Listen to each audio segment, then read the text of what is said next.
السلام علیکم، کیسے ہیں آپ سب لوگ؟ امید ہے کہ خیریت سے ہوں گے۔ چلیے جلدی سے سٹارٹ کرتے ہیں novel Amarbel written by Umair Ahmed. باب 6 دے آر سمپلی فینٹاسٹک۔ اس دن وہ لاؤنج میں بیٹھی اپنی اسکیچ بک میں کرسٹی کا اسکیچ بنا رہی تھی۔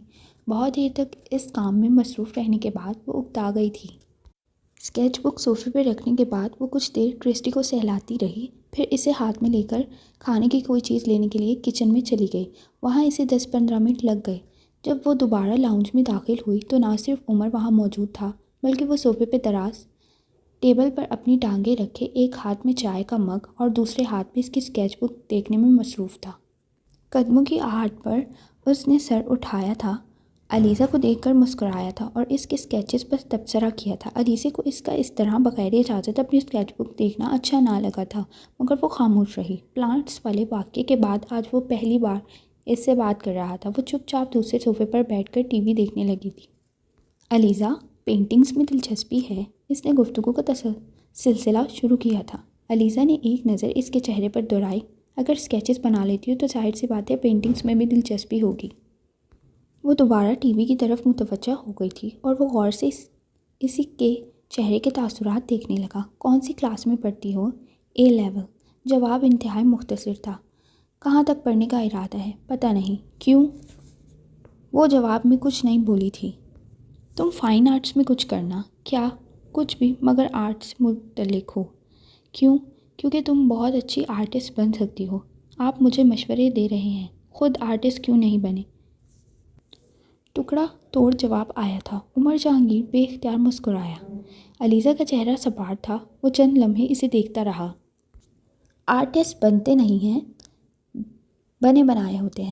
آپ ڈاکٹر بن سکتے ہیں، انجینئر بن سکتے ہیں، مگر آرٹسٹ بننا بہت مشکل ہوتا ہے۔ تم سے اس لیے کہہ رہا ہوں کیونکہ تم میں ٹیلنٹ ہے، تم کچھ کر سکتی ہو اس فیلڈ میں۔ اس سے بات کرتے ہوئے عمر نے اسکیچ بک بند کر کے علیزہ کی طرف بڑھا دی۔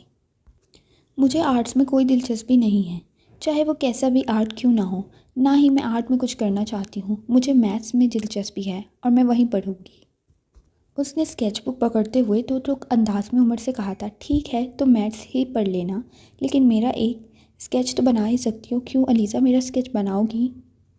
میں صرف ان لوگوں کا اسکیچ بناتی ہوں جن کے چہرے مجھے اچھے لگتے ہیں۔ وہ ایک بار پھر ٹی وی کی طرف متوجہ ہو گئی تھی۔ اس کا مطلب ہے میرا چہرہ تمہیں اچھا نہیں لگا؟ عمر نے اس سے پوچھا تھا، لیکن وہ خاموشی سے ٹی وی دیکھتی رہی۔ میرا خیال تھا کہ میرا چہرہ اچھا خاصا ہے۔ ویسے علیزہ، میرے چہرے میں کیا ڈیفیکٹ ہے تم یہ تو بتاؤ۔ عمر جیسے اس کے ساتھ گفتگو کو انجوائے کر رہا تھا۔ مجھے کیا پتہ، بس مجھے آپ کا چہرہ اسکیچنگ کے لیے پسند نہیں ہے اور کرسٹی کا چہرہ پسند ہے۔ علیزہ نے کچھ ناراضگی سے اس کی طرف دیکھا تھا اور وہ چائے کا مگ ٹیبل پر رکھ کر اٹھ رہا تھا۔ مجھے کوئی بھی چہرہ کرسٹی سے زیادہ اچھا نہیں لگتا۔ آپ اس طرح کرسٹی کی بات مت کریں۔